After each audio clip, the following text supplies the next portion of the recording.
Hey guys, tonight we're stepping into the frozen nightmare of the Moscow front. 1941, where the cold was as deadly as any bullet. Imagine yourself wrapped in layers of fabric, your breath crystallizing in mid-air, the frost clinging to your eyelashes like shards of glass. Out here, nothing feels alive. Even the sound of boots crunching through snow seems muted, swallowed by an endless white expanse. So, before you get comfortable, take a moment to like the video and subscribe, but only if you genuinely enjoy what I do here. And hey, drop your location and local time in the comments. I love seeing where everyone's listening from. Now, dim the lights. Maybe turn on a fan for that soft background hum, and let's ease into tonight's journey together. I still remember the first morning I arrived at the Moscow front. The sky was pale and dead, a smear of gray that seemed to stretch forever. Every breath cut through my lungs like broken glass, and the snow beneath my boots didn't crunch it, screamed. The cold here wasn't weather. It was a predator, and it had been waiting for us. I looked around and realized the battlefield wasn't full of gunfire or explosions. It was full of silence, the kind that only happens when nature itself wants you gone. We had been told that the Russian winter would test us, but no one explained what that really meant. Back home, cold meant discomfort. Out here, it meant death. The men learned quickly that even the smallest mistake, forgetting to cover your nose, touching metal with bare skin, spilling a drop of water, could cost you a finger or worse. I saw a man try to light a cigarette, only to have the match freeze and snap before it ever caught fire. He laughed, and that laugh turned into a cough that never quite stopped. The uniforms weren't made for this. Our wool coats were stiff and heavy, soaked through with frost that never melted.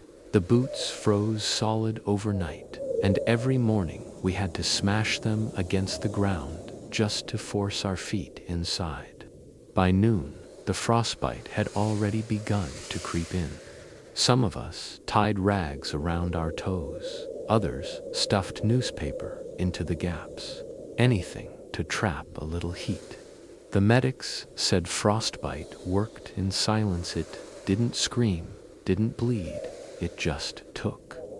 Rumors spread through the camp like whispers in the dark. They said new winter gear was on its way, something revolutionary. The quartermaster called it the paper solution. We laughed at that paper against the Russian cold. It sounded like madness. But when the shipments finally arrived, and those gray, stiff jackets were handed out, the laughter stopped. They didn't look like paper at all, more like a woven miracle, light and flexible, almost warm to the touch. We were desperate enough to believe in anything by then. Supplies were running low, and the wool mills back in Germany were exhausted. They told us these paper jackets were the future of warfare, cheap, efficient, disposable. I pulled mine on and marveled at how light it felt. For a moment, it was as if the cold had been tricked. The fabric rustled like dry leaves when I moved, but it seemed to trap heat well. I remember thinking, maybe this could actually work. That night, I slept in the dugout, wrapped in my new uniform, listening to the wind scrape across the frozen ground above. It felt like lying inside a drum, the cold pounding at the walls, looking for a way in.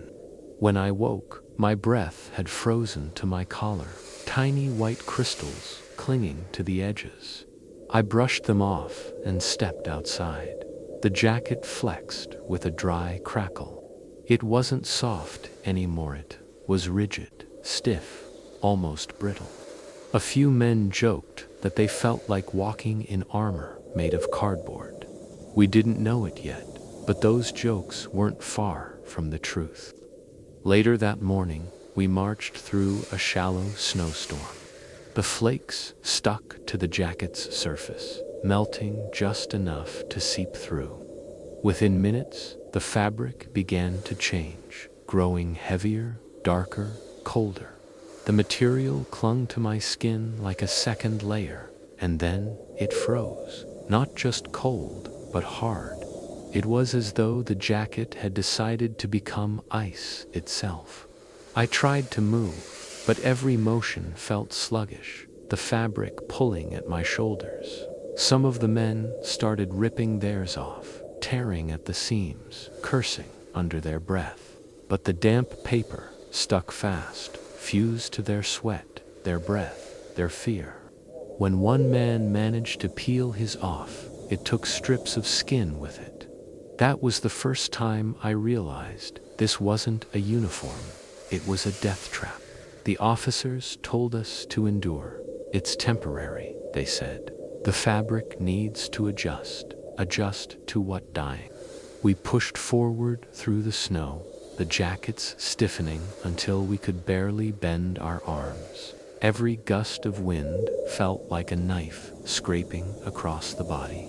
I could feel my heartbeat slowing, my skin tightening against the frozen fabric.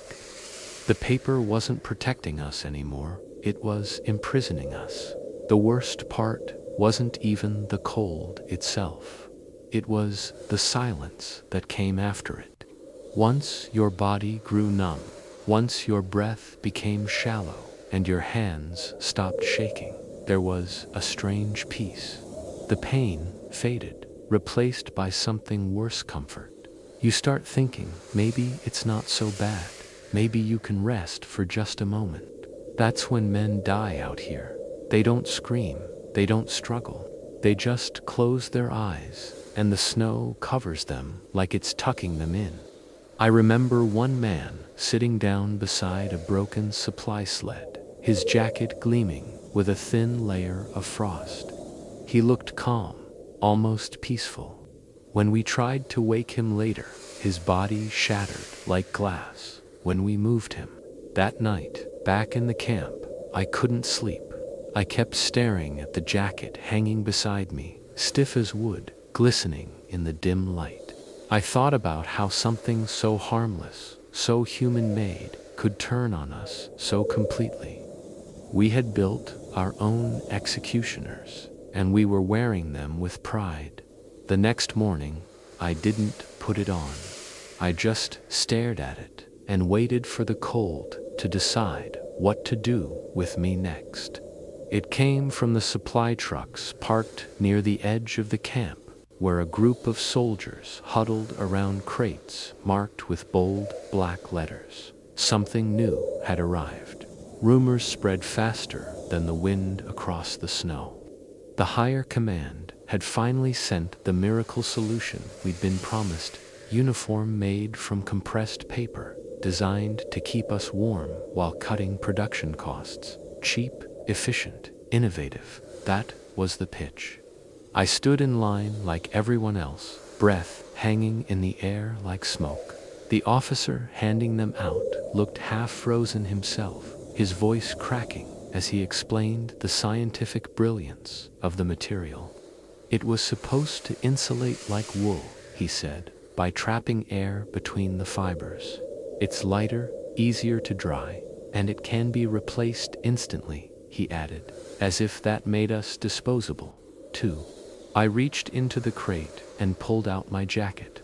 It felt stiff, dry, and oddly smooth, like parchment soaked in wax.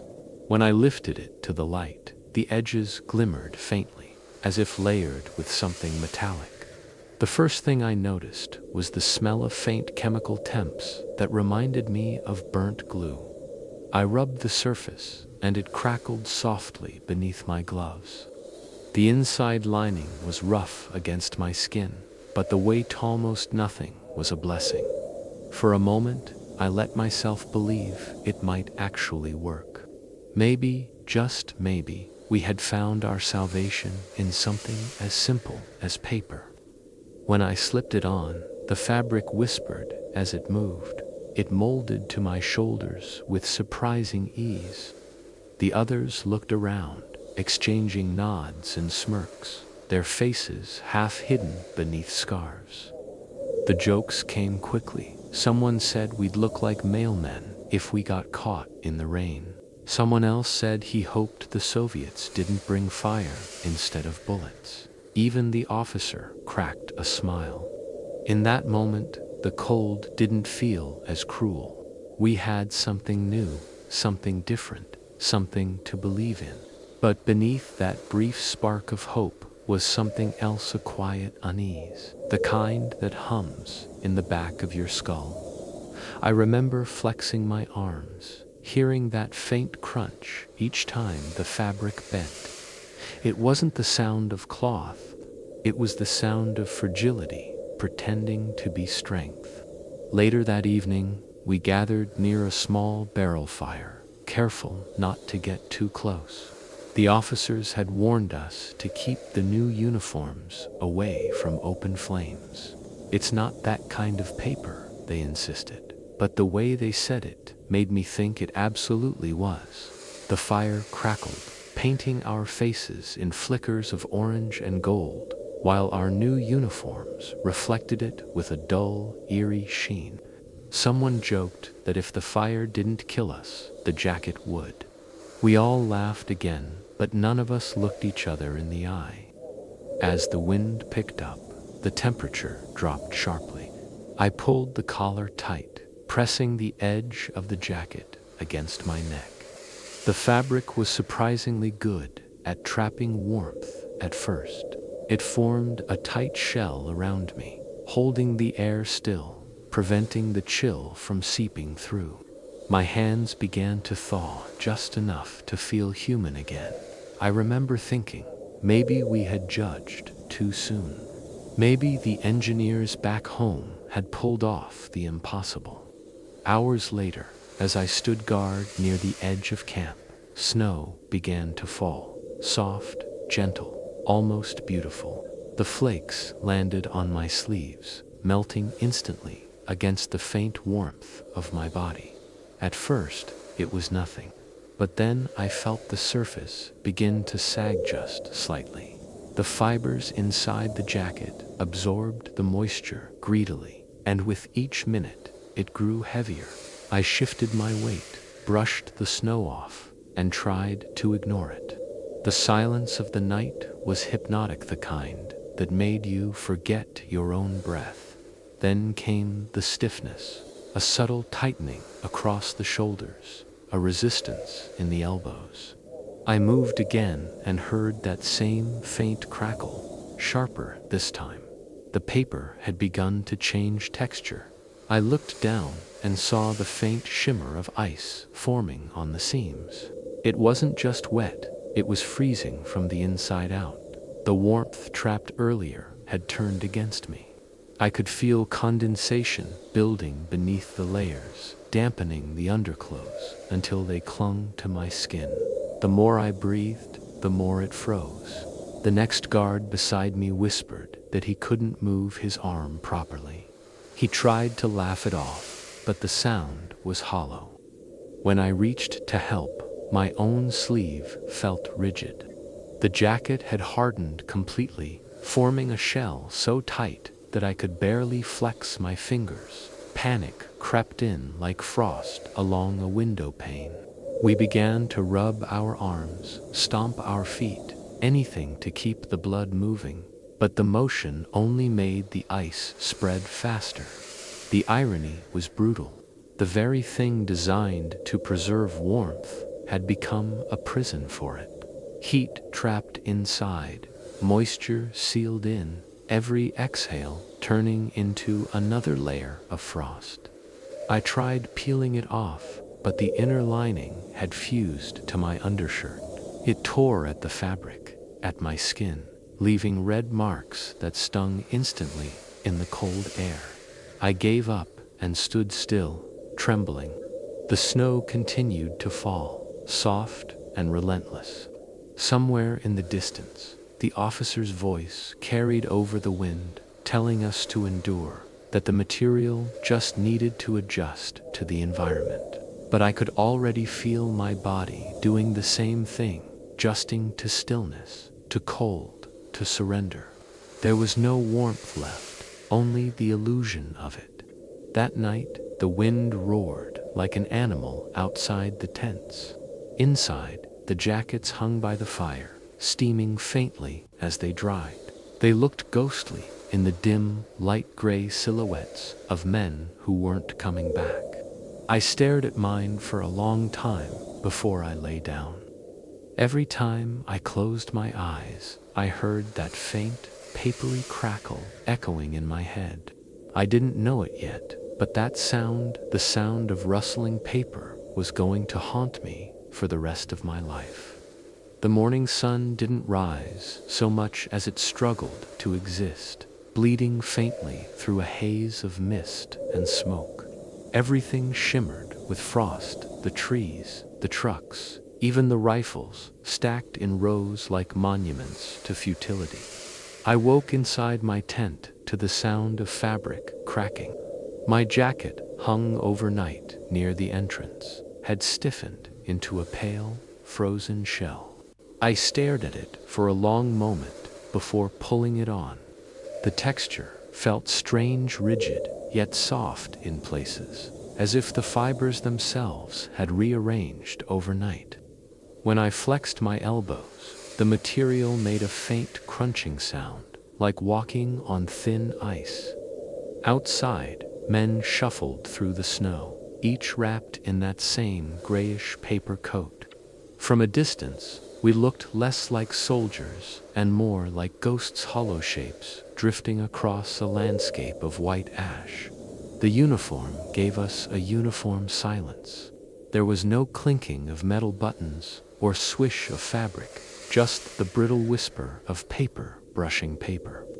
It was eerie, the kind of quiet that makes you aware of every breath, every heartbeat. The cold had a way of amplifying small sounds until they felt enormous. At first, the jacket seemed to work. It trapped the faint heat generated by movement, creating a thin layer of warmth beneath the chest and shoulders. My body relaxed, fooled for a while into thinking this was comfort. Even the air biting at my face didn't feel as cruel. I remember lifting my arms, watching the frost sparkle along the sleeves. The material reflected light like micropretty in a way that made you forget it was supposed to save your life. For the first time in weeks, I didn't immediately wish I were somewhere else. That illusion didn't last. By midday, the sky darkened and the wind began to scream through the trees like a living thing. Snow fell in fine, relentless sheets, the kind that doesn't melt but embeds itself in every crease, every pore. Within minutes, the paper jacket began to soak. It absorbed the moisture like a sponge, growing heavier, colder, stiffer. The inner lining clung to my shirt and then to my skin. At first, I tried to ignore it. Everyone did. The orders were clear: keep moving, stay warm, don't stop.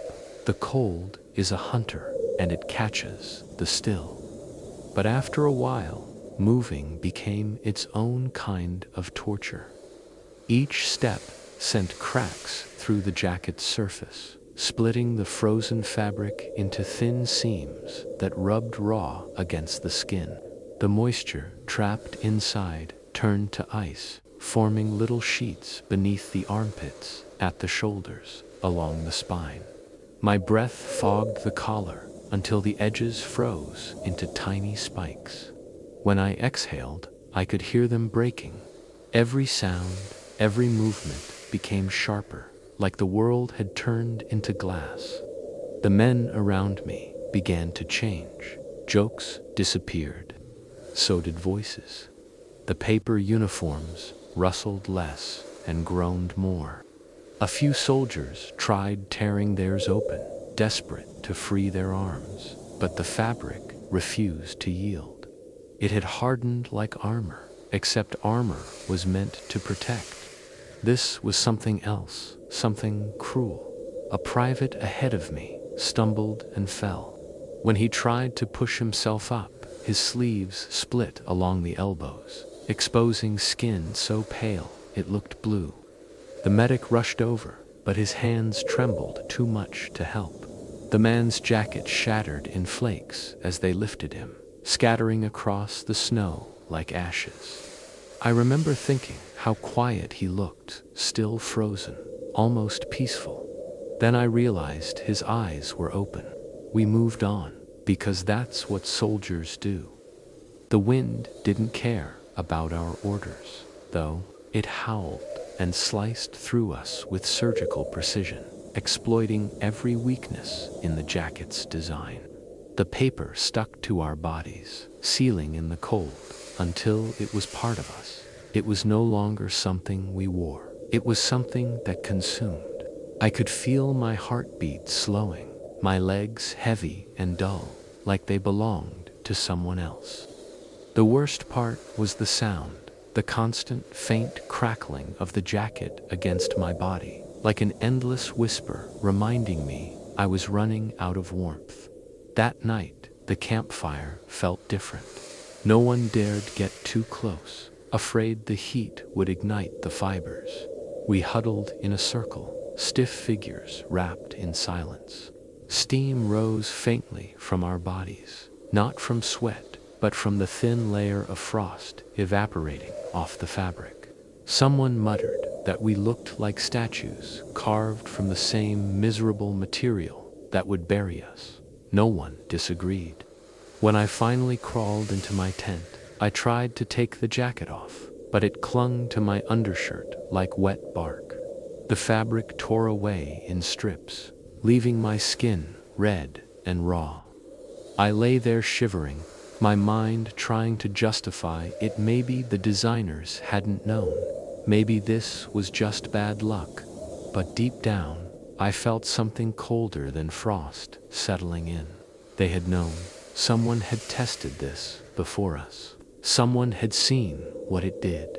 And yet, here we were, dying quietly in our uniforms made of paper. I closed my eyes and listened to the wind dragging itself across the snow. Somewhere outside, a man coughed a deep, hollow sound that faded almost instantly. The silence that followed was absolute. The snow came heavier that week, though I stopped counting days the moment my breath started freezing in my beard. It was everywhere, in the seams of the tents, in the barrels of rifles, in the joints of our knees. Snow didn't fall anymore. It pressed down, blanketing everything in silence and resignation. I began to understand that the front wasn't really about fighting the enemy, it was about fighting nature itself, and nature was winning.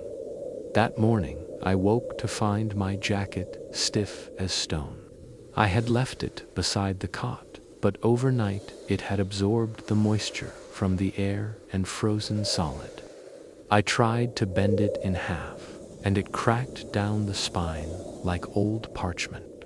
I stood there, staring at it, a little dazed, holding in my hands what was supposed to be the future of military engineering. When I forced my arms through the sleeves, shards of frozen paper flaked away, floating down like gray snow. The fabric rubbed harshly against my skin, each fold squeaking faintly like ice breaking beneath a boot. The officer told us to march. Orders were orders, whether your uniform was made of paper or steel. We filed into formation, the wind cutting sideways across the fields, sharp enough to peel paint from metal.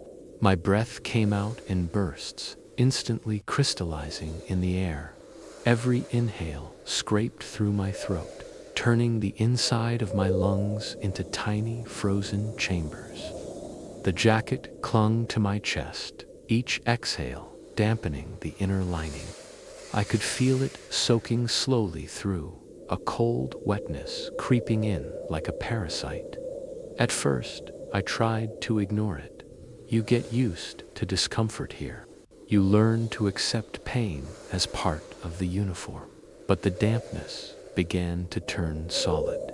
My shoulders stiffened, and when I reached for my rifle, the fabric resisted. The outer shell of the jacket had transformed, no longer pliable, but stiff, crusted with frost that cracked at every movement. It stuck to my arms like frozen glue. I could feel the weight increasing with every snowflake that landed on it. Then came the first scream knot, a loud one, but sharp, cut short, halfway. I turned and saw a man clawing at his jacket, his hands fumbling at the collar.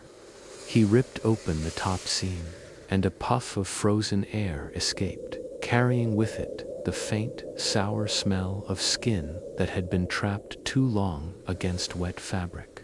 His neck was red and blistered, patches of frostbite already forming like bruises. The medics rushed in, trying to pull it off, but the paper wouldn't release. They had to slice through the fabric with knives, each motion snapping frozen layers apart. The sound was horrifying, a mix of tearing parchment and brittle bone. The rest of us stood still, watching, silent. The wind carried the sound of the knives farther than it should have. We all understood what it meant. The paper wasn't insulating us, it was embalming us. It trapped every drop of sweat, every breath of condensation, sealing it inside until the heat turned to moisture, and the moisture to ice. Our own bodies were freezing us from within. We kept marching because that's what soldiers do when there's no alternative. The commanders barked that we needed to test the material under combat conditions. I remember thinking how absurd that sounded. Combat conditions. The only enemy here was the weather. The snow didn't care about bravery, and frostbite didn't care about orders. The jacket kept tightening, constricting around my chest like a slow embrace. Every time I tried to move, I could hear it groaning. At night, I tried drying it near the fire, but the surface began to curl and blacken like burning paper. I pulled it away before it caught flame, realizing the irony. Too close to heat, it would ignite. Too far, it would freeze. We were trapped between two kinds of death. Some men began sleeping without them, wrapping themselves in blankets instead, but that didn't work either. The cold always found a way in. By the second night, frostbite had set in for nearly a dozen men. The medics went tent to tent, their breath visible as they spoke in low, tired voices. I overheard one of them mutter that this was a manufactured disaster. Another corrected him softly. No, this is a command decision. They thought we couldn't hear, but sound travels well in still air. The words hung in my head all night. I woke to find one of my fingers gray. It didn't hurt at first, it just looked alien, as if it didn't belong to me. I pressed it, and it stayed dented. That's when the pain came, hot and electric. I stuffed my hand into my coat pocket, rubbing hard, trying to bring life back. The fabric inside felt damp and slimy. When I pulled my hand out, there was a faint imprint of the lining stuck to my skin. My own body heat was melting the ice, only for it to refreeze moments later. It felt like punishment for trying to survive. The officers kept records: temperature, wind speed, number of casualties from exposure. They wrote everything down, as if reducing suffering to numbers made it manageable. But those numbers didn't show what it felt like when your skin glued itself to the inside of your coat, or when your breath froze, your collar solid, sealing it shut around your throat. I began to think that if hell had a climate, it wouldn't be fire, it would be this. One night, I found an older soldier sitting near the latrine, staring at his jacket folded neatly beside him. His lips were cracked and white. He said nothing for a long time, then whispered, "They made us papermen." I didn't answer. There wasn't anything to say. The phrase stuck with me: papermen, paper hearts, paper lives, disposable, replaceable. Later that evening, I lay awake in the tent, listening to the steady drip of melting frost from the ceiling. Every droplet landed with the same rhythm as a ticking clock. I thought of home, of firewood, of fabric that didn't cut skin when it froze. I wondered how many of us would make it to spring. Then I remembered something a corporal once said: "In war, the body dies last, the spirit goes first." That night, wrapped in my stiff paper cocoon, I understood exactly what he meant. When the next morning came, I moved slowly, feeling the stiffness in every joint. My jacket had frozen to the cot. I tore it free, layer by layer, leaving strips of it behind. As I stepped outside, I saw others doing the same, men peeling themselves out of what was left of their uniforms, shaking the shards of frozen pulp from their shoulders. None of us spoke.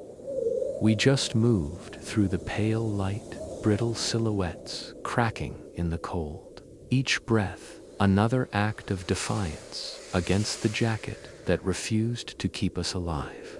Snow covered the ground so thickly that footsteps disappeared within seconds, erasing all trace of movement.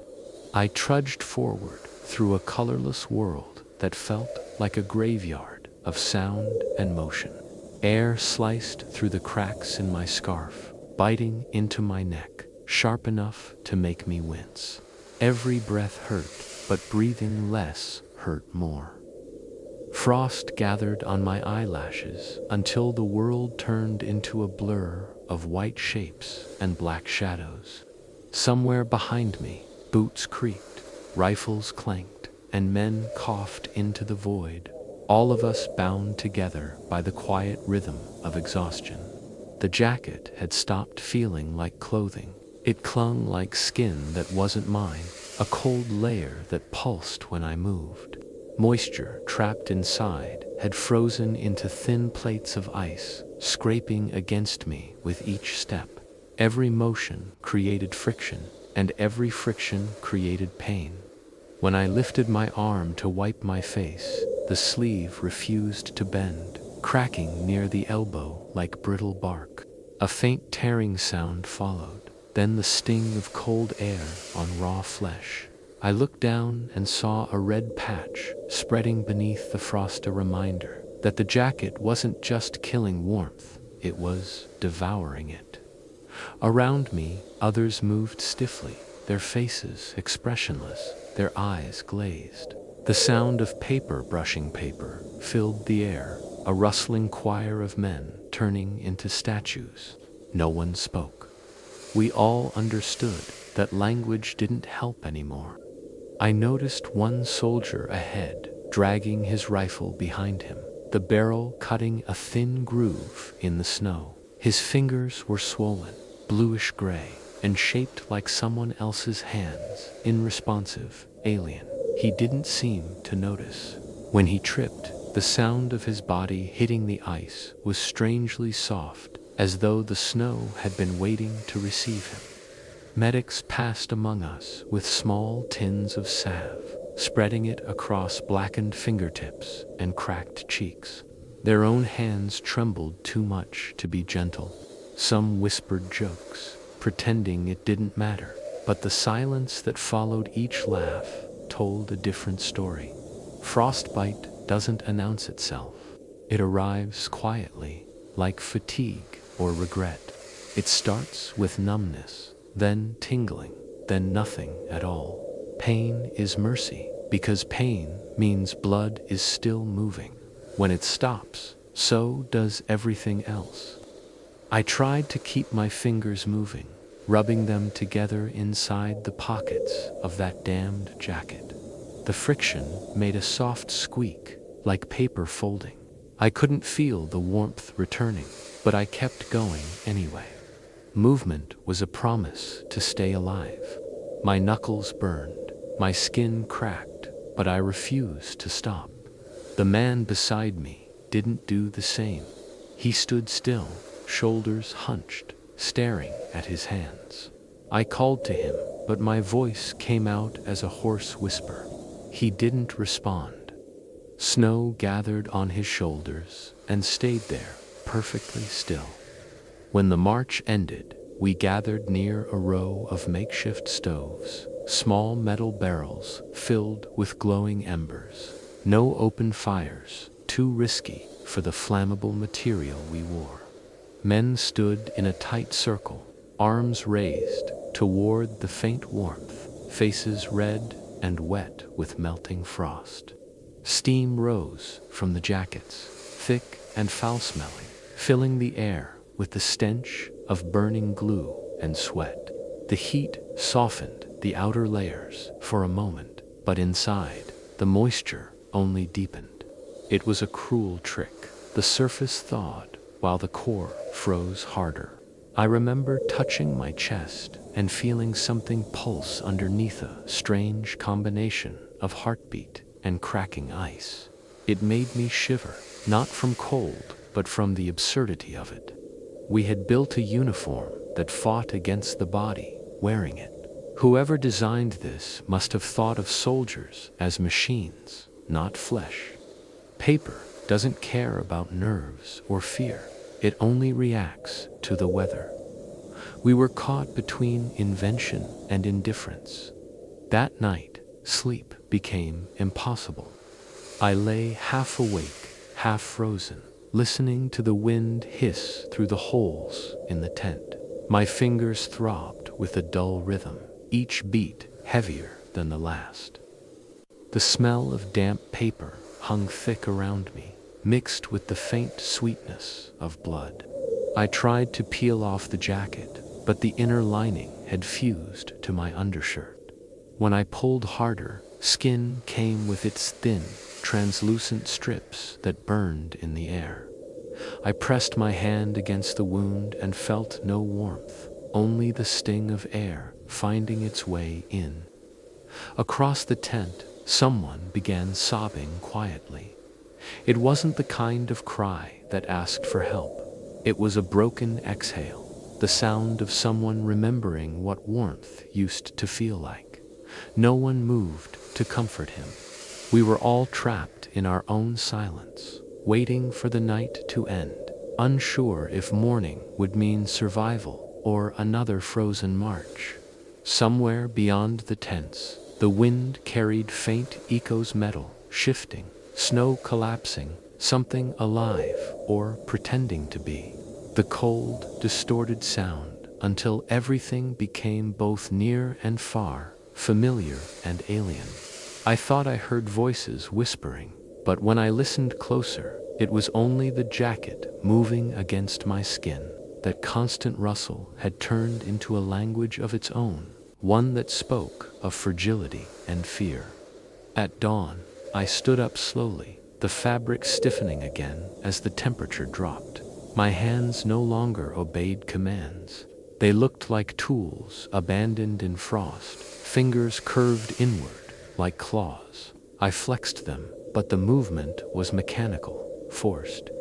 The cold had rewritten what it meant to be human. When the officer came to inspect the line, he told us the results were inconclusive.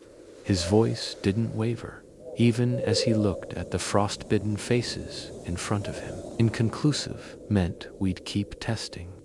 Inconclusive meant we'd keep wearing the same death wrapped around our bodies until it broke completely. I watched his breath curl in the air and wondered how someone could still sound certain when surrounded by so much failure. The sun crawled upward, faint and pale, casting long shadows across the snow. My own shadow looked brittle, almost transparent.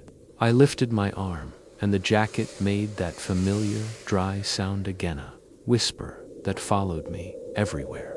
Every movement reminded me of the thin line between endurance and surrender. There was no victory to chase, No progress to measure, only survival, hour by hour.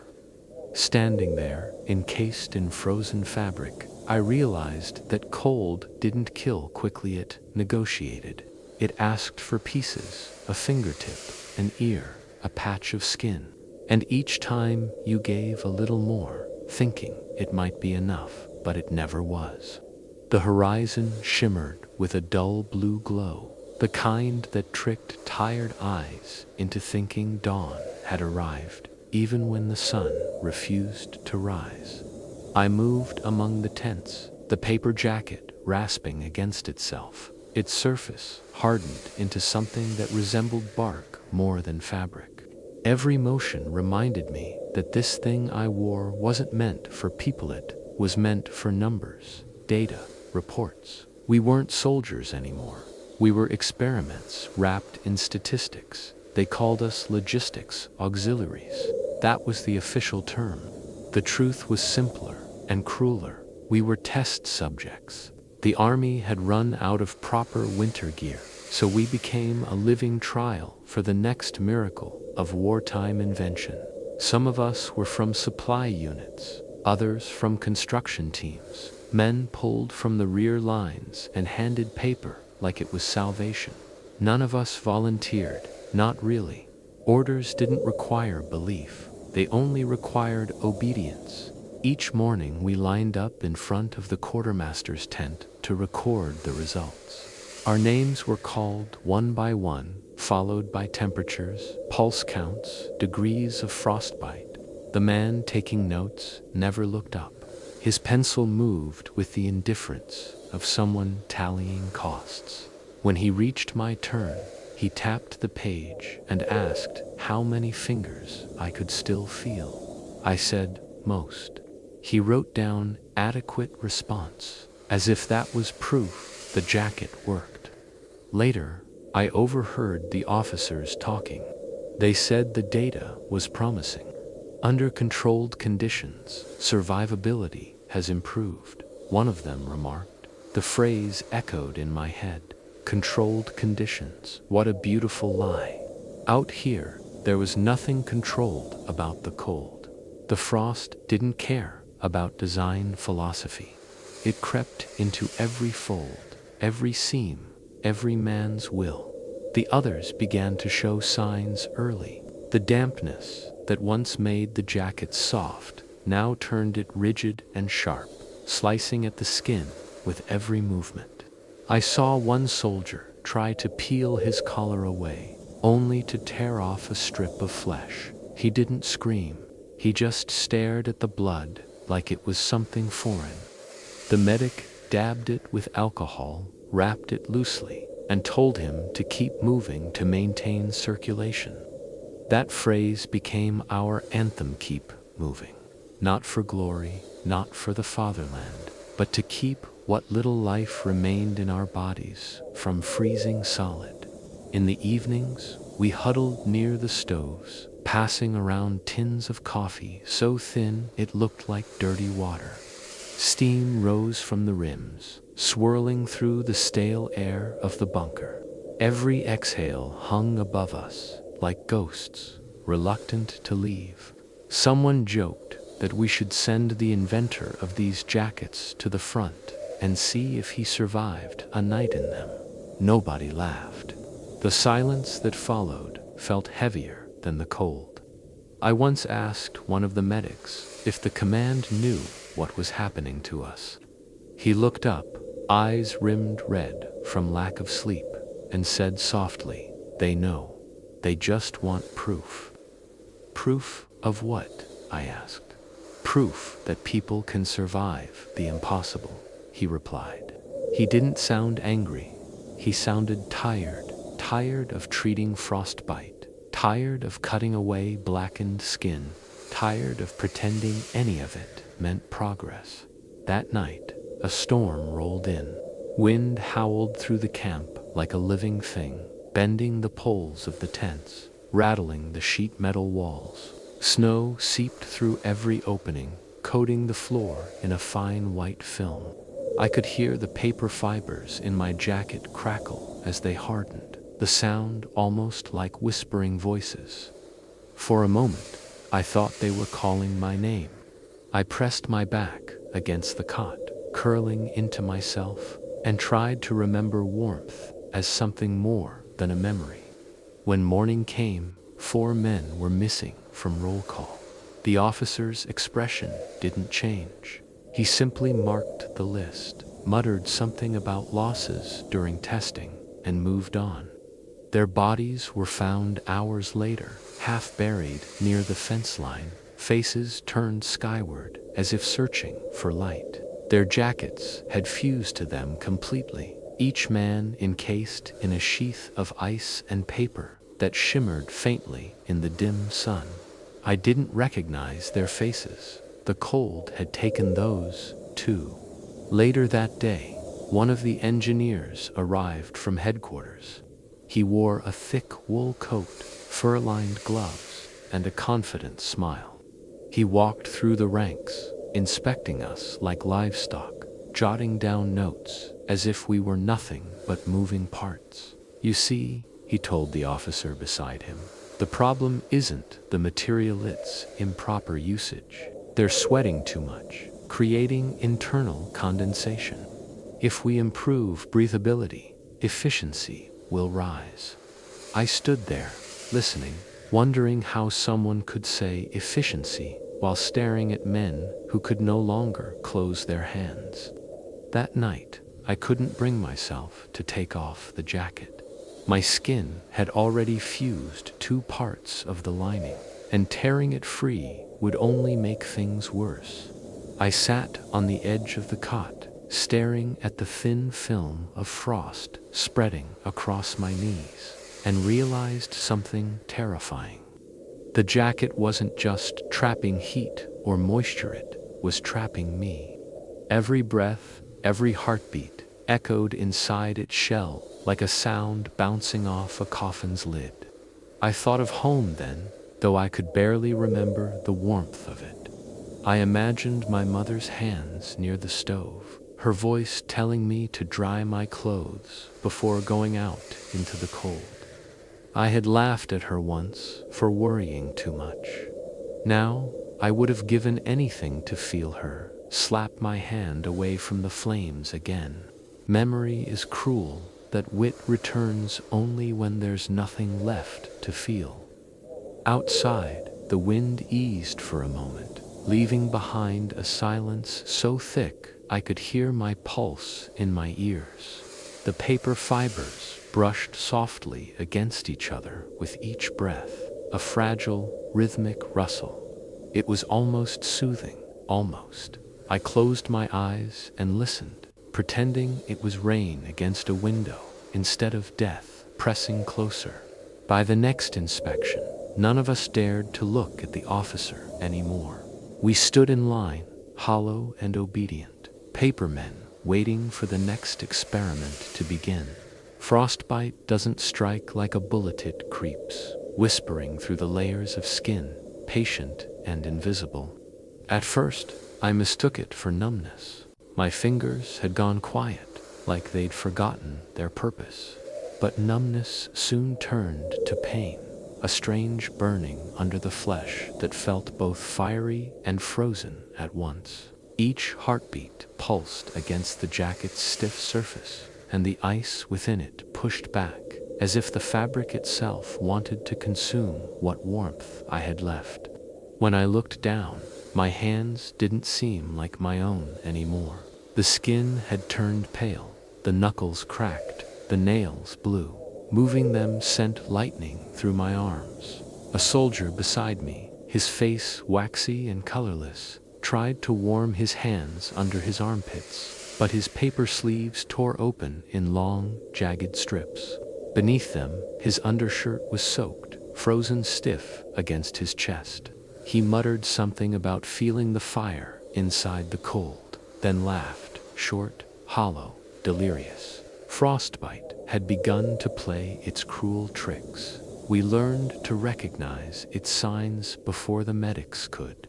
A man who suddenly grew quiet, stopped complaining, stopped shivering. He was the next to go. The shivering meant your body was fighting.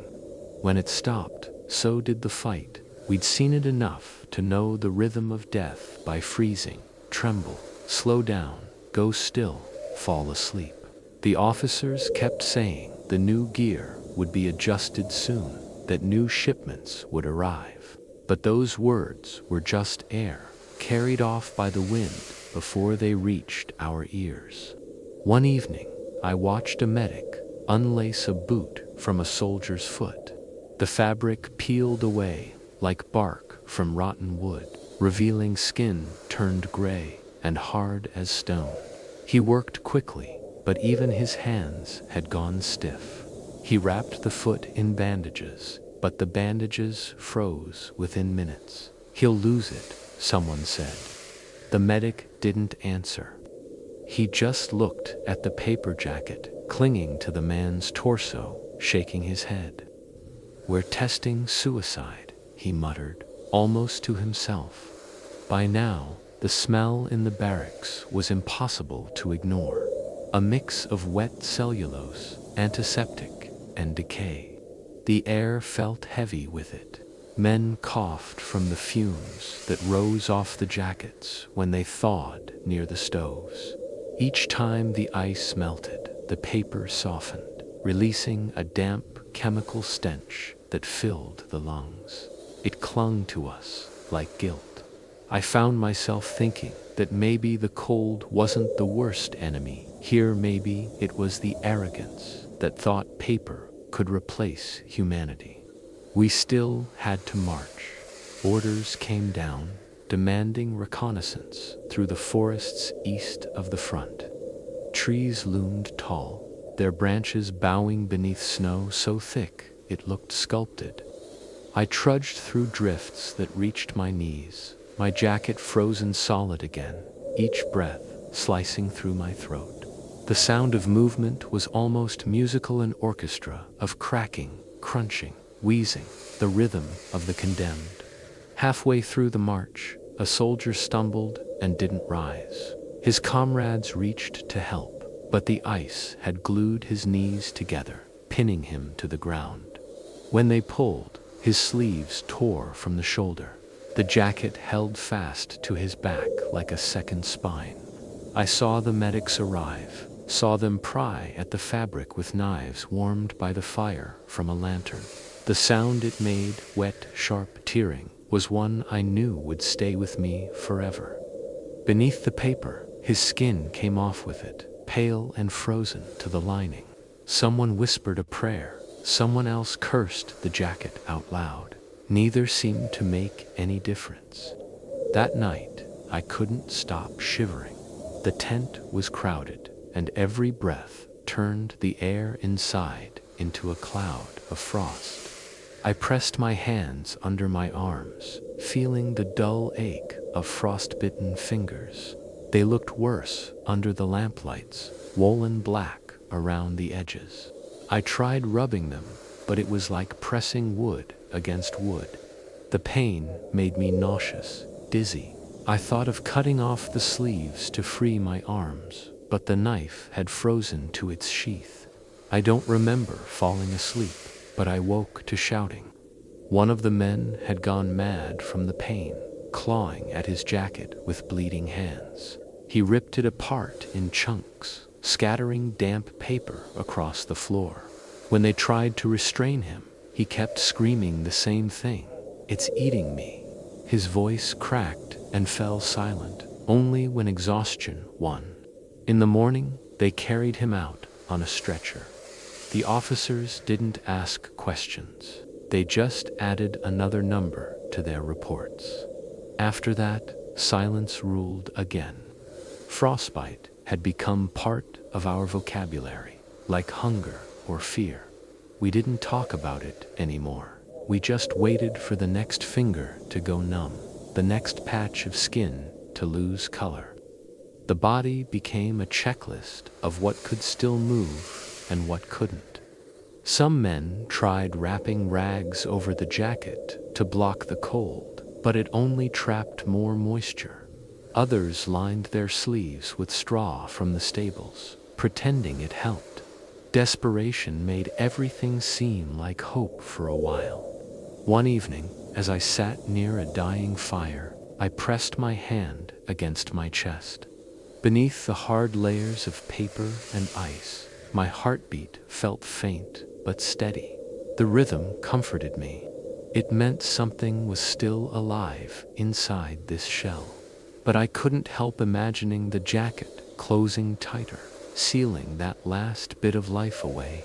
I began to dream of warmth, not in grand ways, but in small, fragile memories. The glow of a candle reflected in a window pane, the creak of a door opening to a heated room, the smell of damp wool drying by a fire. It was strange how the mind reached for softness when surrounded by hardness.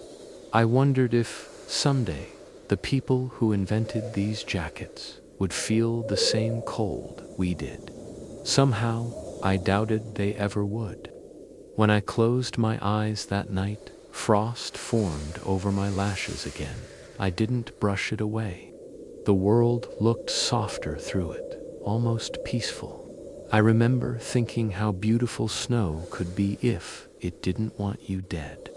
Hunger, cold, and silence had fused into one long, shapeless existence. Days blurred into one another until time itself became another kind of frost, heavy and unmoving. I remember standing near the supply depot, watching the thin column of smoke rise from a stove that never gave enough warmth. The smell of burning paper filled the air against someone had thrown part of their jacket into the fire. No one stopped him. Everyone just watched as the gray material curled and blackened, releasing a hiss that sounded too much like relief. The officers forbade open burning, claiming it was a waste of experimental material. But rules meant little when your body began to rot from the inside out. Men found small ways to cheat survival, tearing sleeves off, stuffing straw between the layers, using strips of old blankets as insulation. Others smeared animal fat or grease across their skin, believing it might block the wind. The stench was unbearable, but at least it masked the smell of infection. I tried wrapping rags under the paper layer, but the fabric only trapped more moisture, turning to ice by nightfall. Every attempt at warmth turned into another mistake. Inside the tents, the coughing never stopped. It was a constant, muffled rhythm beneath the wind, a reminder that we were all decomposing in slow motion. Fingers blackened, lips cracked open, eyes watered and froze shut again. Even the smallest cuts refused to heal. Infection spread easily because no one had the strength or the clean water to treat wounds. Some men began pulling their fingernails off when they turned purple, convinced it would stop the rot from spreading. The medics didn't argue. They were out of medicine anyway. Each morning, we lined up for inspection, not as soldiers, but as specimens. The paper jackets had turned the unit into something grotesque, an army of gray. Rigid figures, moving in unison, hollow-eyed and shivering. Steam rose from us like mist whenever the sun hit our backs, and for a brief moment, it looked almost beautiful. Then the wind shifted, and the illusion broke.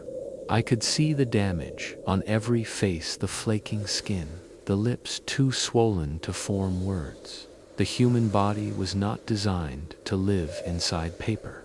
Orders still came down from headquarters. Keep testing, record results, report endurance times.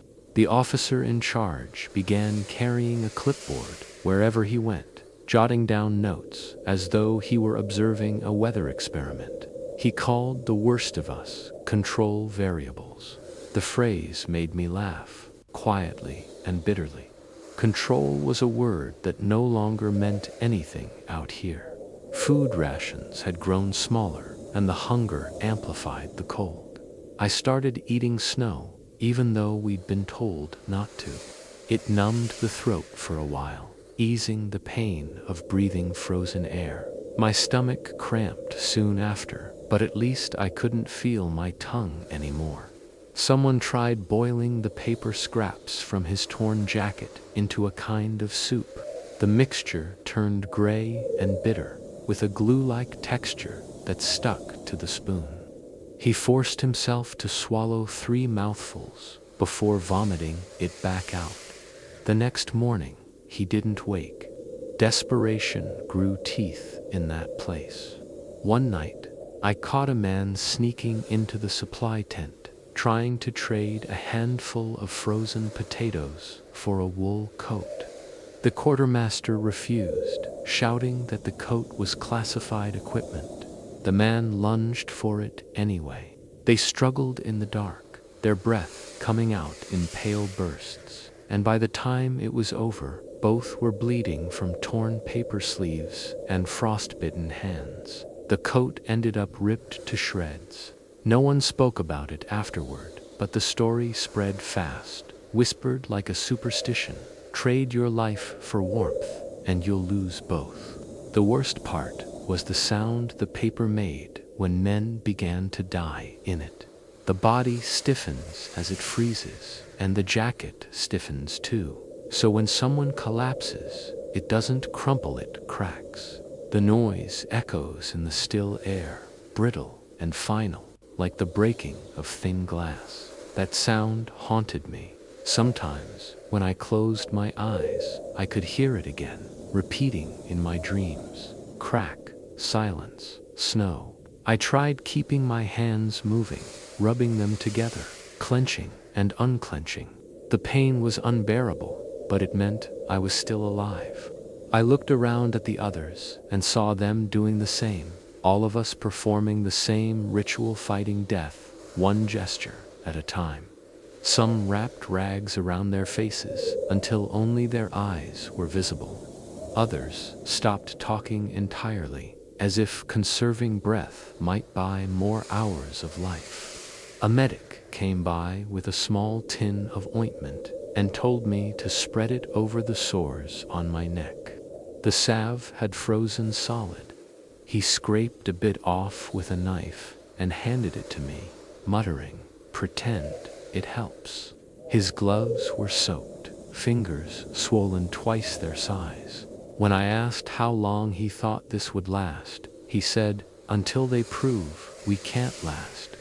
That evening, the officers gathered the survivors near the central fire pit. Their faces were pale, eyes hollow with exhaustion. One of them began reading from a memo sent by command. It stated that further data is essential for production approval. Around us, the wind howled, drowning his words. When he finished, no one saluted, no one cheered.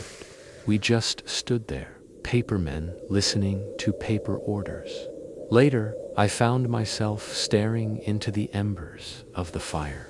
The heat barely reached my face, but it shimmered beautifully in the folds of my jacket, lighting up the seams like veins of gold.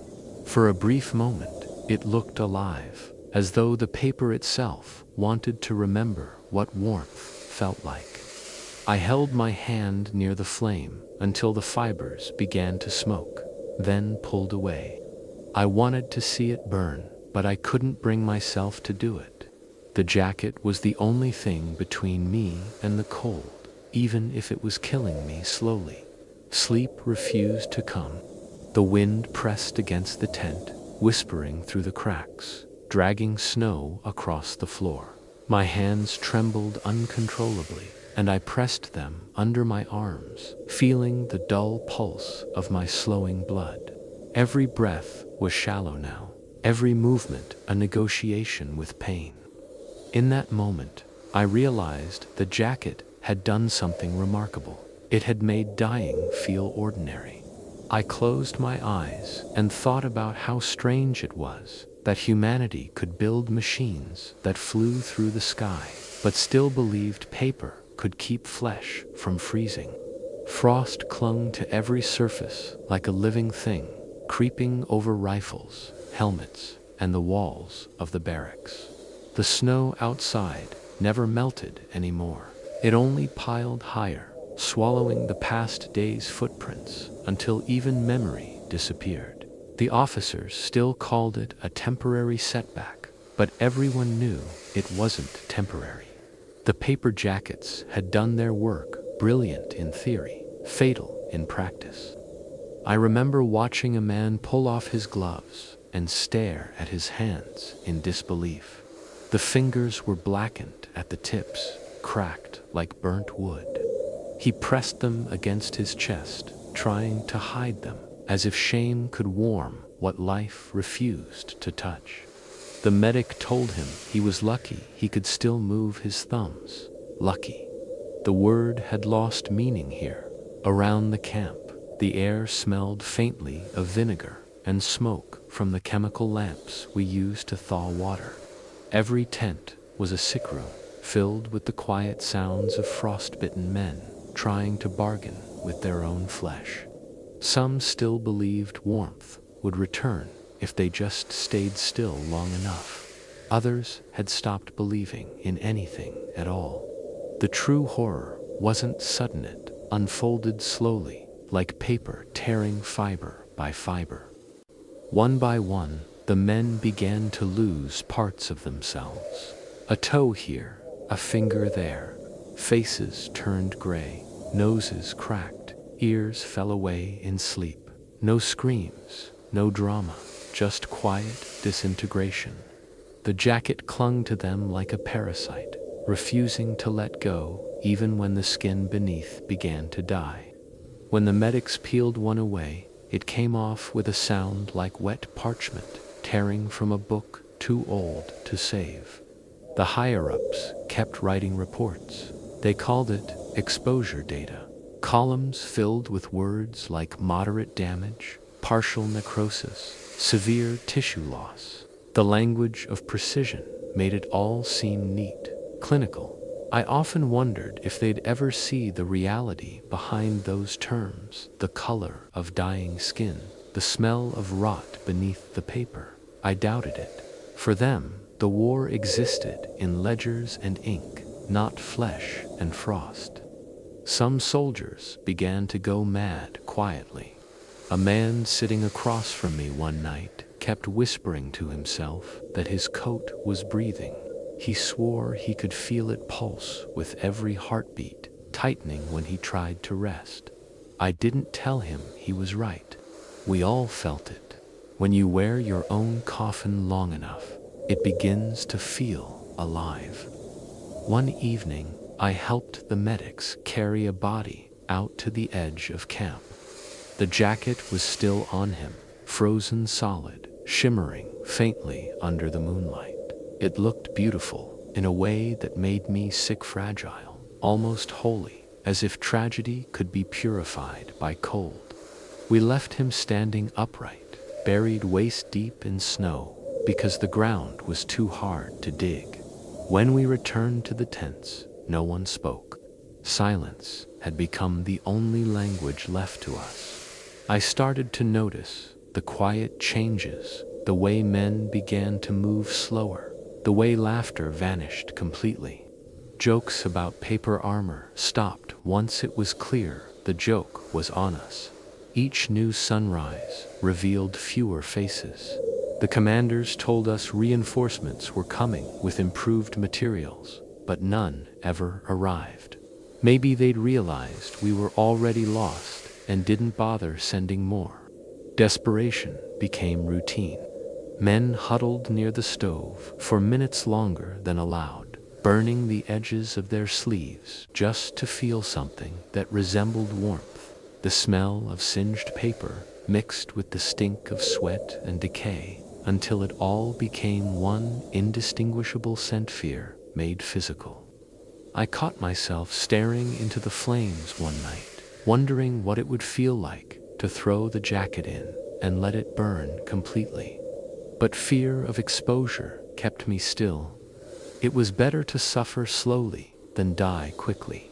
Or so I kept telling myself. One morning, I woke to a strange stillness. The wind had stopped, and so had the coughing. Rows of sleeping figures lay under thin layers of frost. At first, I thought they were resting, but their chests didn't rise.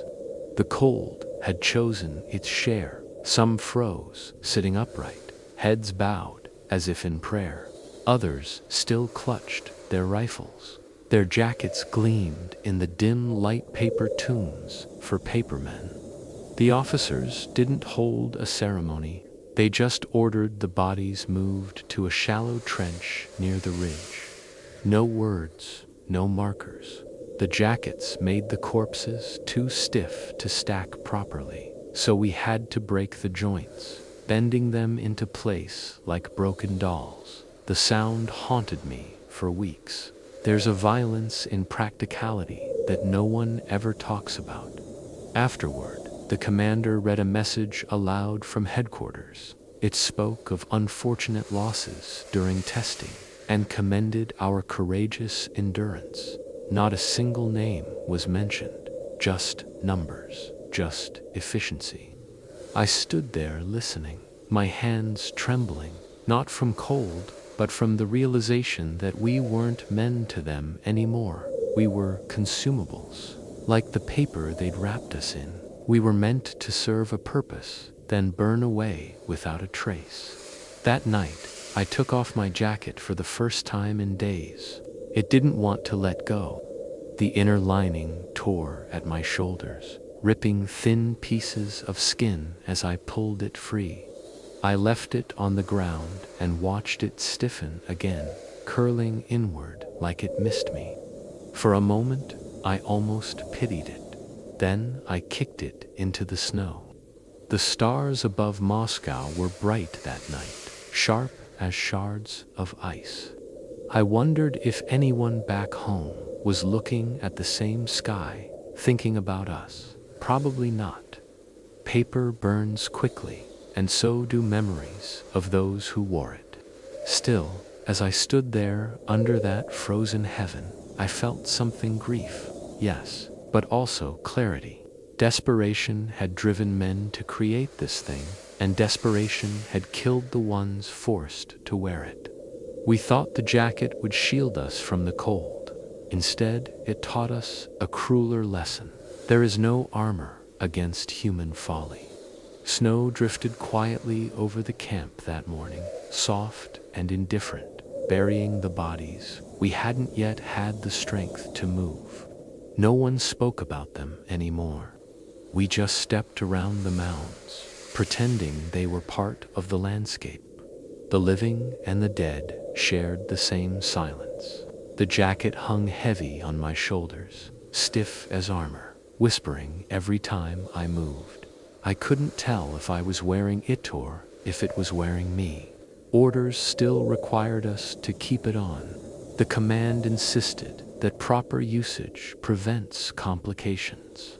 That phrase circulated like a curse, repeated by men too afraid to question authority.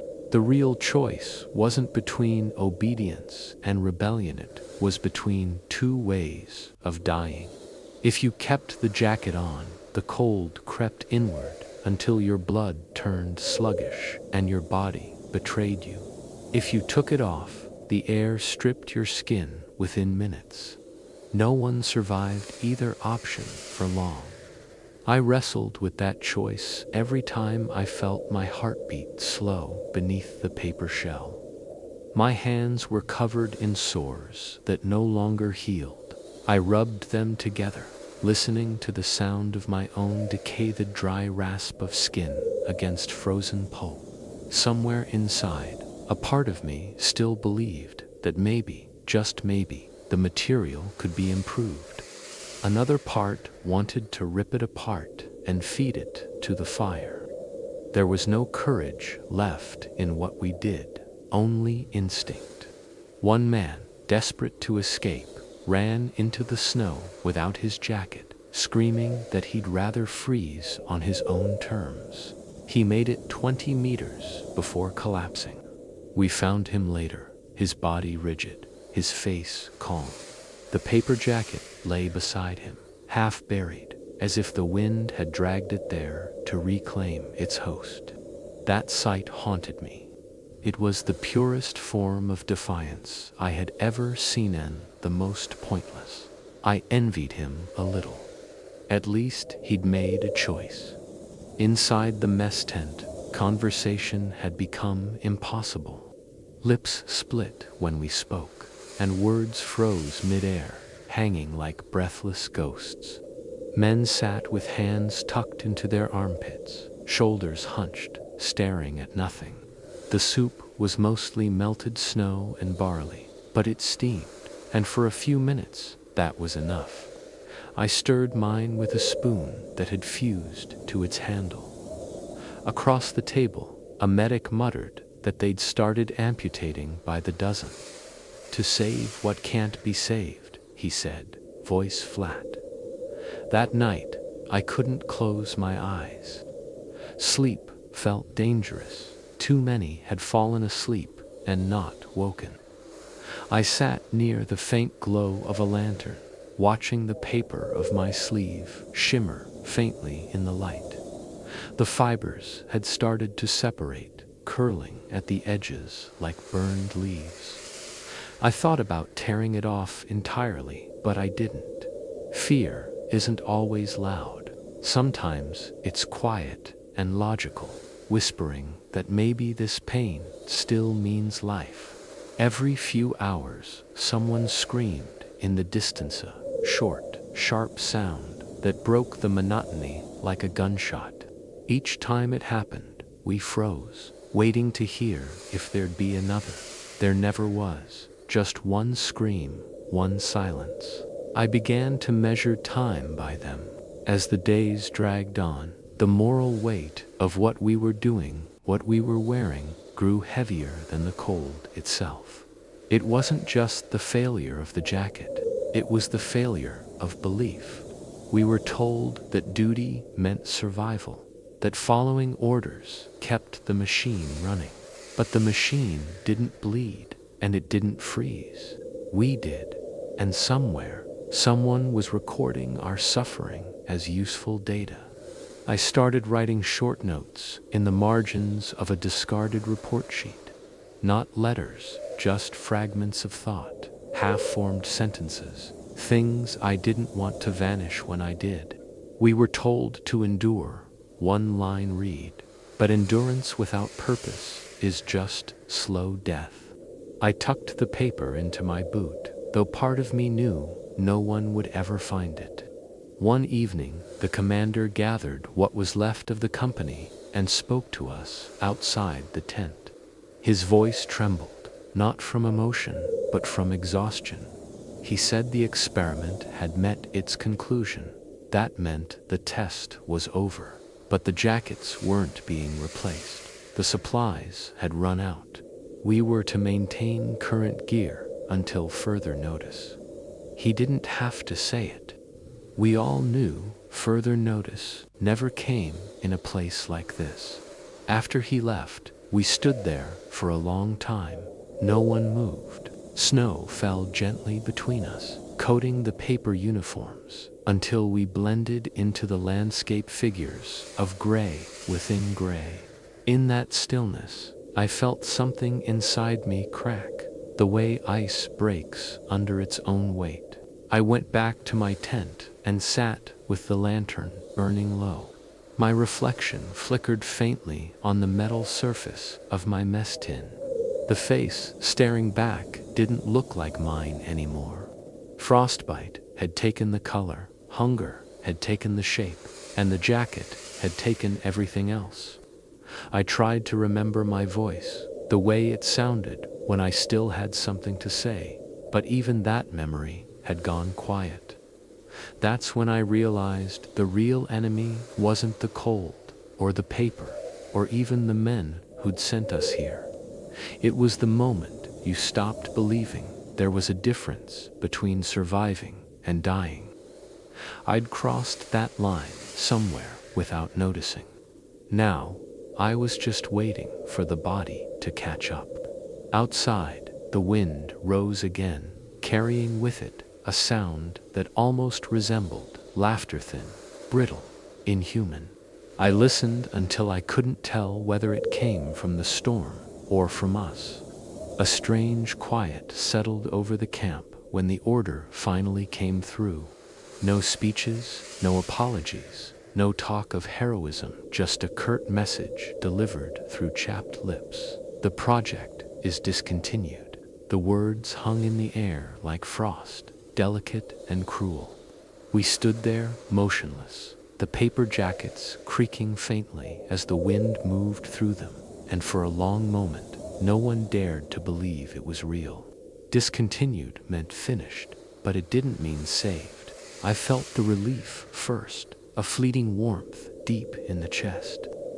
It passed almost instantly, replaced by something heavier, anger, perhaps, though even that emotion seemed frozen, dulled by fatigue. Men around me shifted uneasily, glancing at one another for confirmation that they'd heard the same thing. The officer's face gave nothing away. His breath plumed in the cold as he read from the paper in his gloved hands, his voice hoarse and empty. Field testing is terminated due to unsatisfactory performance. Further distribution suspended, that was it. No acknowledgement of the dead, no mention of frostbite, no word of those who had frozen upright in the snow. Just unsatisfactory performance. Somebody laughed a short, broken sound that carried through the cold like shattering glass. It wasn't joy. It was disbelief that such a phrase could summarize months of suffering. The jacket I wore made a brittle sound when I turned my head, as though it wanted to laugh too. Later that day, the engineers returned. They arrived in their wool coats and fur-lined boots, their faces red and healthy, their notebooks pressed against their chests. They walked among us, inspecting the remains of the experiment, like archaeologists studying ruins. One of them stopped near me, tapped the edge of my sleeve, and murmured, "Fascinating degradation pattern." I wanted to hit him, but my hands wouldn't make fists anymore. They spent the afternoon collecting sample sleeves, collars, bits of torn fabric, labeling them carefully and sealing them in boxes. When they left, they didn't take the bodies, only the paper that said more about priorities than any speech could. In the following days, the remaining men began tearing the jackets apart for fuel. The smell was unbearable, burnt pulp mixed with human sweat and the faint sweetness of decay. It was heat, and heat meant life, even if just for a few minutes. Flames licked at the shredded layers, curling them into gray spirals that drifted upward and vanished into the air. I burned mine too, one piece at a time, watching the fibers twist and glow. Each crackle sounded like a farewell I hadn't been able to say. The medics kept busy treating what was left of us. They cut away dead tissue, wrapped stumps in old bandages, handed out morphine when they had it. The pain had a rhythm now, slow and predictable, like breathing. I could hear the buzz of flies inside the infirmary, drawn to wounds that never froze completely. They hovered around the beds, patient as the doctors, who pretended not to notice. The officer in charge spent his evenings writing reports by lamplight. I passed by once and saw the words "lessons learned" written across the top of a page. It took everything in me not to laugh again. Lessons. What lesson do you take from dressing men in paper and watching them die? That desperation breeds invention, and invention breeds cruelty. That necessity doesn't excuse stupidity. I suppose those are lessons, but no one ever writes them down. Rumors spread quickly after that. Some said the factory that produced the jackets had been reassigned to making propaganda posters. Others claimed the inventor had disappeared, arrested for defeatism. I didn't care. All I wanted was to stop feeling the weight of that paper on my shoulders. Even after it was gone, I could still sense it pressing against my skin. When the supply train finally arrived, the new uniforms felt like miracles. Coarse wool, thick, heavy, real. I pressed the sleeve against my cheek and almost wept. The warmth didn't last long, but it reminded me of what life used to feel like before innovation turned against us. The first night I slept in the new uniform, I dreamed of the paper one again crackling, whispering, calling me back. I woke covered in sweat, the air thick with the phantom smell of burning pulp. Soon after, they reassigned what was left of our unit to logistics work farther from the front.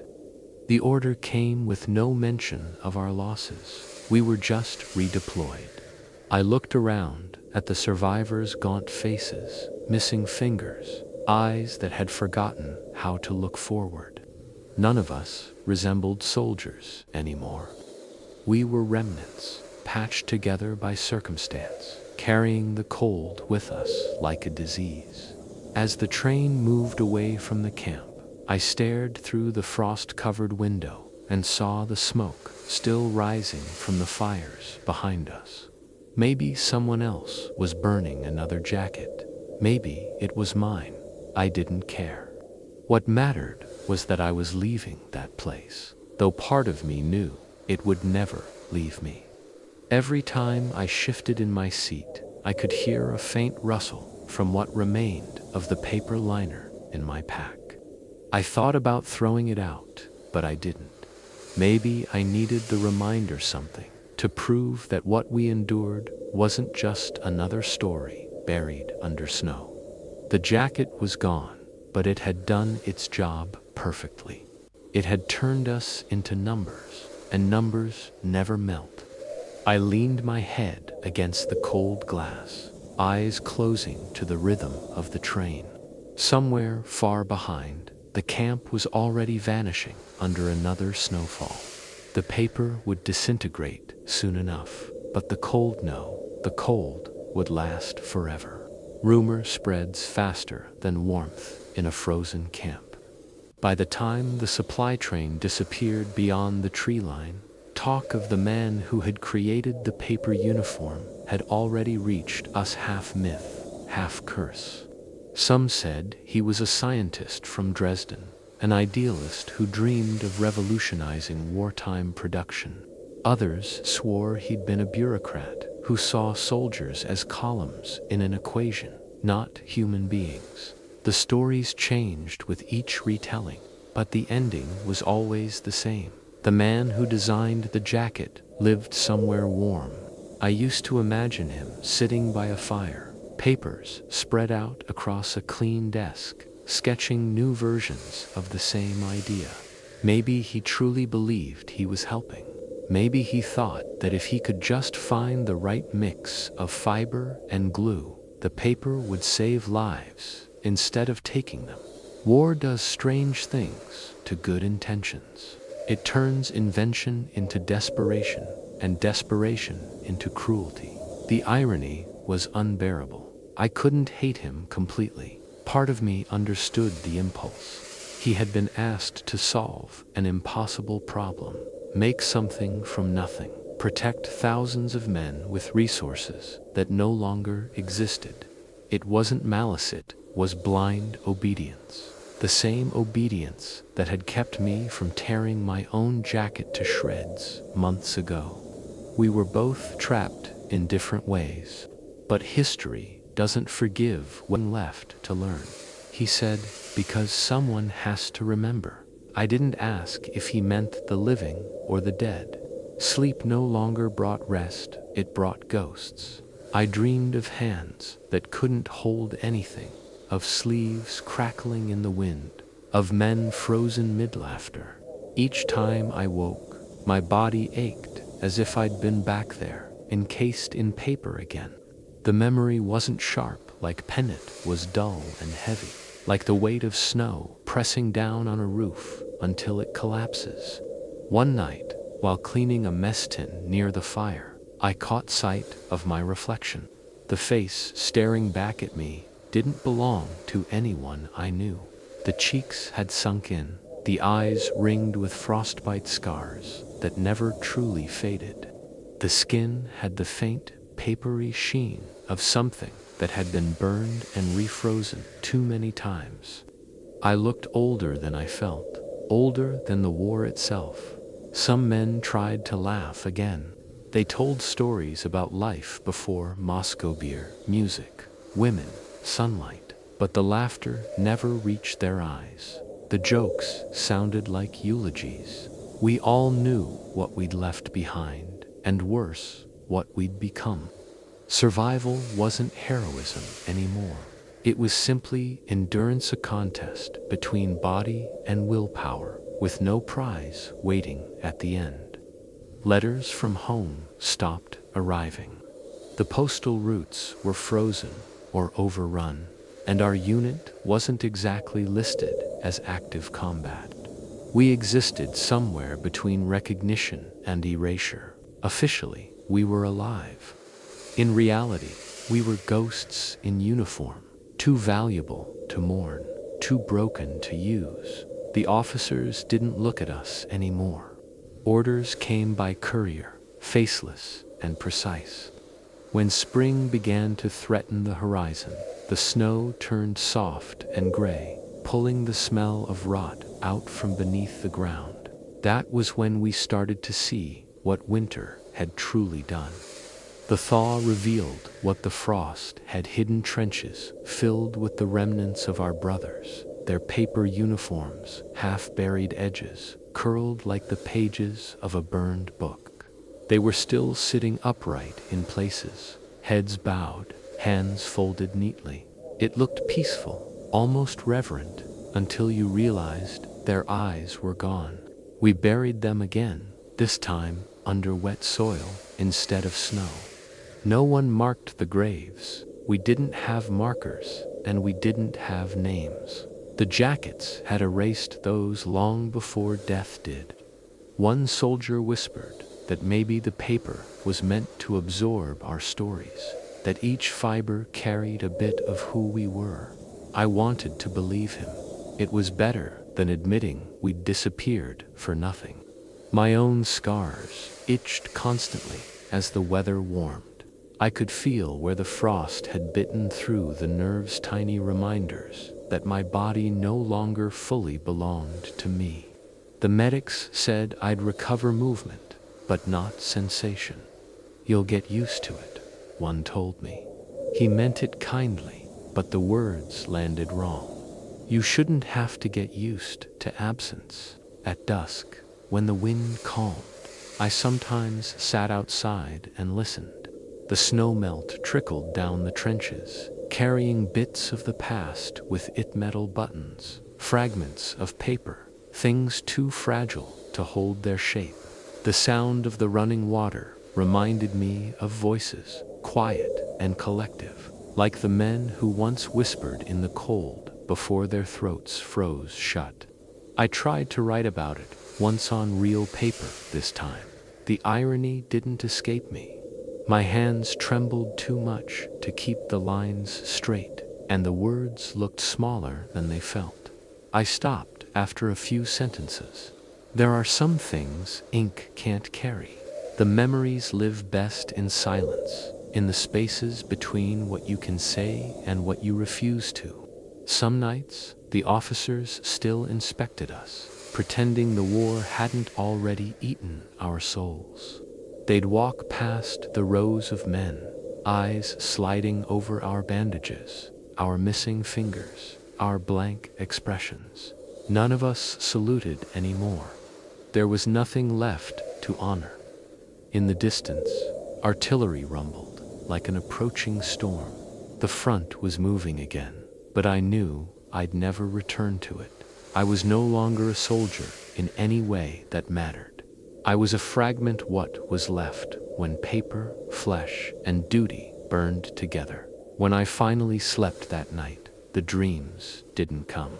just darkness, deep and still, the first silence that didn't feel like punishment. For a moment, I thought maybe that was mercy the kind this war had long forgotten how to give. The snow finally melted, though it didn't feel like spring. The earth beneath was soft and foul, filled with what winter had hidden: rusted helmets, splintered rifles, fragments of paper fabric buried among the thawing mud. The sight of it all made me realize something I hadn't understood before. The paper jackets weren't just an invention gone wrong, they were the perfect metaphor for the war itself. Ingenious, ambitious, and utterly blind to the cost. I had seen innovation before: the front machines that could build bridges in hours, aircraft that could cross borders overnight, engines that roared with the promise of a new age. But here, in the ruins of frozen men, innovation felt hollow. The jacket had been born from the same spirit that fueled the rest of it: the need to outsmart nature, to dominate it with logic and efficiency. Only nature doesn't negotiate. It takes what it's owed. When the reports about the paper jacket program reached Berlin, historians would later write, the officials described it as a learning experience. They called it a logistical misstep, as if the deaths of hundreds could be filed under administrative error. I sometimes imagined them sitting in conference rooms, sipping coffee, using words like feasibility and cost-effectiveness. I wondered if any of them ever felt the jacket stick to their skin. I doubted it. In years to come, scholars would debate who was responsible. Some blamed the designer. Others pointed to the supply officers who approved the experiment.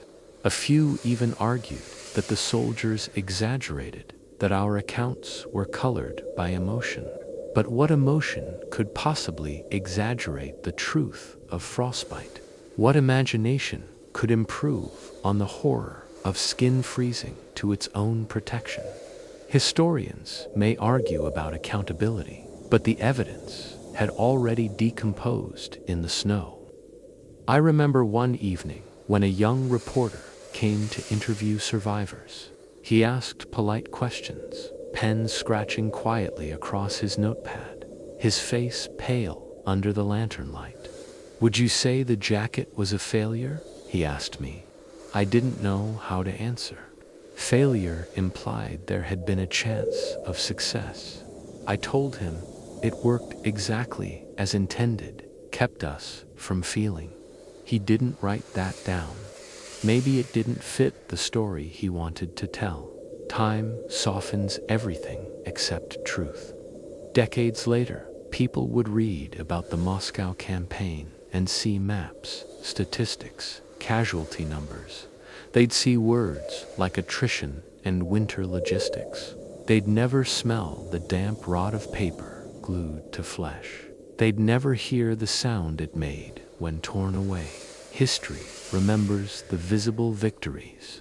The rest dissolves quietly beneath it. I often wondered why the mind holds on to the smallest details instead of the large ones.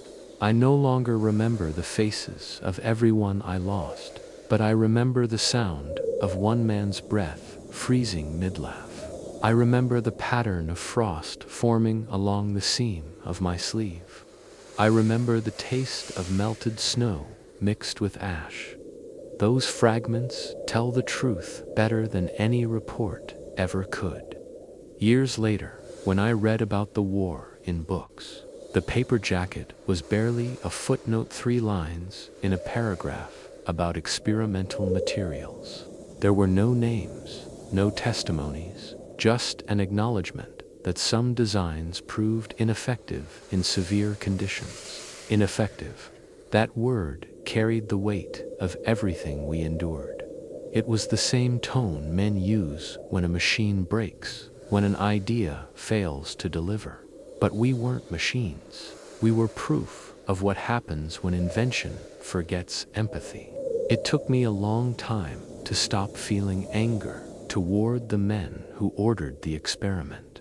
Maybe they thought they were doing their best, trying to keep soldiers alive in a world collapsing faster than they could supply it. Or maybe they didn't think at all. The truth is that war makes people see numbers where faces used to be. When the need is desperate enough, even paper starts to look like salvation. Sometimes, on cold mornings, I still feel the phantom weight of that jacket pressing on my shoulders. It's strange how memory clings to what should have been left behind. The wind blows, and I hear the faint rustle, again the dry sound of brittle fibers, of thousands of lives crumbling quietly under the weight of efficiency. The paper was supposed to protect us, but it only reminded us how thin the line is between ingenuity and madness. If there's one lesson I took from that winter, it's this: invention means nothing without mercy. We can build anything, machines, weapons, even miracles, but if we forget the human it's meant to serve, we end up creating tools that bury us instead of saving us. The jacket didn't fail because it was made of paper. It failed because it was made without compassion. And in that failure, I saw the reflection of every nation, every war, every clever mind that ever believed suffering could be solved by design. When people speak of Moscow, they remember the tanks, the artillery, the city's unbreakable resistance. They talk about generals, about strategy, about the moment history turned. No one talks about the cold. Not really. They call it weather, as if it were a backdrop, something that merely happened. But for those of us who lived through it, the cold was not a condition, it was an enemy, patient and efficient. Long after the last gun fell silent, the snow remained. It buried the evidence of everything that had gone wrong: the bodies, the supplies, the paper jackets curling and shrinking into the earth. When spring came, the ground did not give them back easily. The thaw revealed just enough to remind us that nothing disappears completely.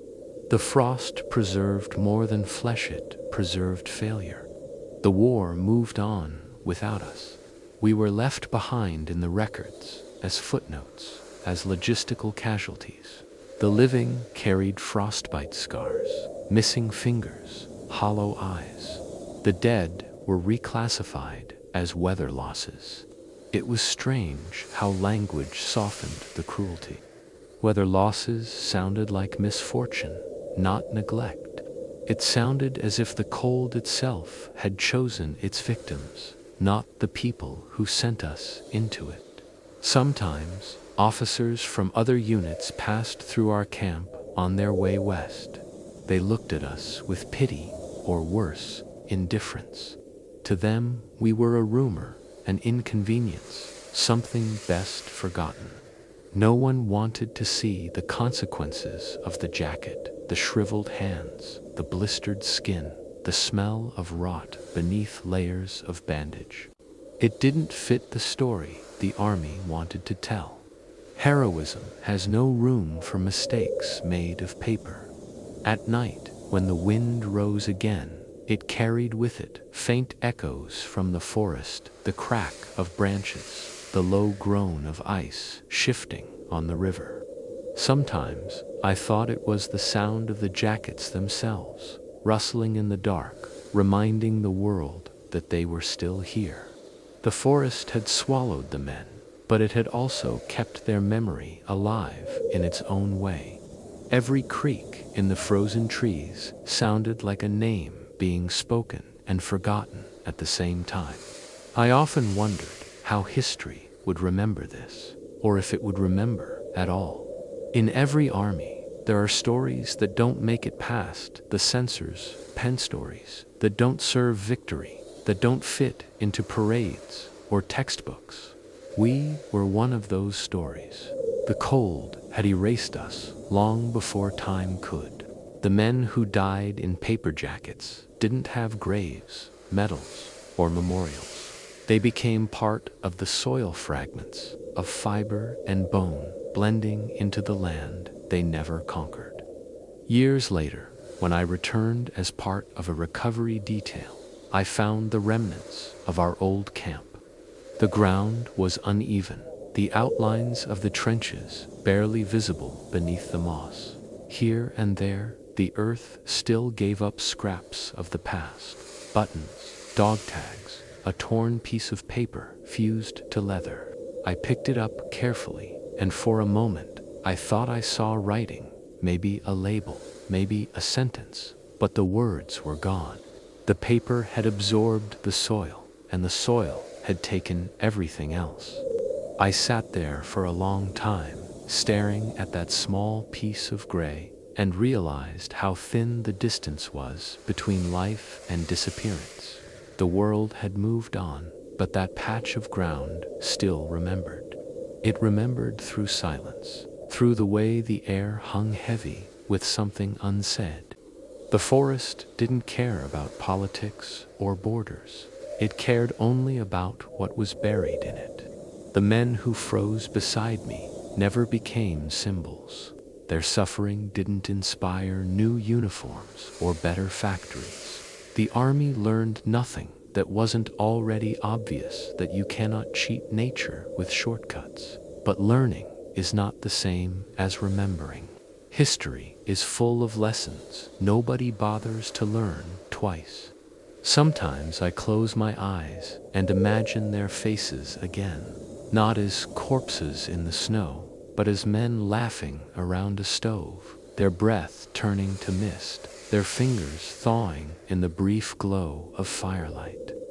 I like to think that somewhere that warmth still exists, trapped in the cracks of time, waiting to be found. Because for all the words written about glory, conquest, and sacrifice, the truth of Moscow's winter lies not in the grand battles, but in the quiet tragedies no one saw. The ones fought alone against an invisible enemy that never fired a shot. The paper jacket didn't just take lives, it erased them. And yet, even in erasure, there's defiance. The snow may have swallowed the bodies, the records may have buried the truth, but the memory, the cold remains. Every winter wind that sweeps across that land still carries their story, whispered in a language only the frost can speak.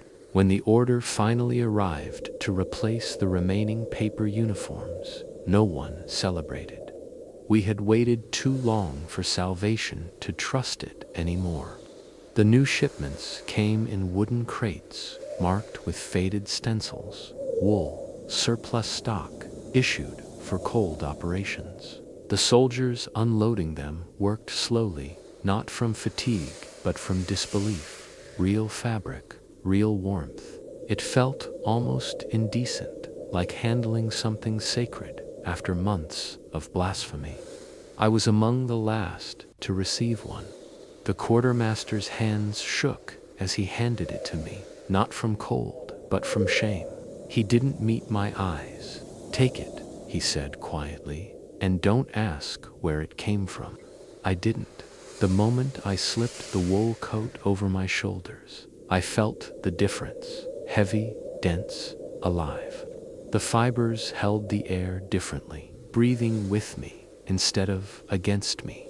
For the first time in months, I could move without hearing that brittle, papery crackle. Around me, the men began stripping off the remnants of the old uniforms. Some did it in silence, others with trembling hands and bitter laughter. A few hesitated, afraid that removing it would make the cold rush in too fast. The jackets peeled away like old skin, tearing, flaking, disintegrating into the snow. What remained underneath was worse: frostbitten flesh, patches of black and white, the color of things that had forgotten what blood felt like. The medics moved among us with scissors and blankets, trying to save what they could. We piled the paper uniforms into a pit at the edge of camp. At first, someone suggested burying them, but the ground was still too hard, so we burned them instead. The fire caught quickly, a low hiss followed by a steady roar. The smoke rose thick and dark, carrying with it the smell of glue, chemicals, and despair. The flames moved in waves, licking the edges of the stacked jackets until they curled inward, each one collapsing into itself. The sight should have been cathartic. It wasn't. It felt like watching ghosts leave their bodies. As the last of the fire died down, no one spoke. We just stared at the smoldering remains, gray ash, flecked with bits of metal buttons and scraps of frozen earth. The officer in charge said nothing, though his face betrayed what words could not. I could see in his eyes the same thought running through all of us. All this suffering, all this waste, and for what? A report, a line in a ledger. Later that night, I lay in my tent, the new coat pulled tightly around me. It was warm, truly warm, and that frightened me more than the cold ever had. Comfort felt like betrayal. I had forgotten what it meant to be human, and this sudden reminder was unbearable. The silence outside was thick, broken only by the occasional crack of ice shifting in the river beyond camp. I closed my eyes and saw fire again, the paper curling, turning to dust. It was the closest thing to closure we would ever get. In the days that followed, the camp emptied. Some men were reassigned to the front, others sent home to recover. Those of us who remained lingered like echoes, haunted by the weight of what we had worn. I kept thinking about the jacket I'd burned, how something so thin had managed to bind me so completely. Even without it, I still felt its grip. It wasn't the cold anymore that hurt. It was the memory of obedience. When the thaw came in earnest, the snow around the pit turned gray and slick, stained with the residue of ash. Birds returned, their cries sharp and clear, cutting through the heavy air. Life was beginning again, indifferent as always. But we didn't speak of renewal. We had lived too close to Invention's grave to believe in such things. Before I left, I walked back to the edge of camp one last time. The burned pit had collapsed in on itself, the ashes soaked into the soil. A few fragments of paper still remained charred, curling, fragile as memory. I picked one up carefully. The surface had hardened into something brittle, almost metallic. For a moment, when the light caught it just right, it shimmered gold. I let it fall back into the mud. The war would go on, and the world would keep inventing new ways to survive it. But every invention carries a shadow, and I had worn mine long enough to understand its shape. The paper jacket was gone, but its lesson clung tighter than any fabric could. I walked away from the camp feeling lighter, but not free. The cold had left its mark, and it wasn't on my skin. It was in the part of me that still believed obedience could save a man from the world's mistakes. When the trains finally carried us away from the front, the sound of metal wheels grinding against the rails felt almost soothing. The snow faded into distance, the smoke into memory. I sat by the window, wrapped in a proper coat, and watched the frozen fields slide past.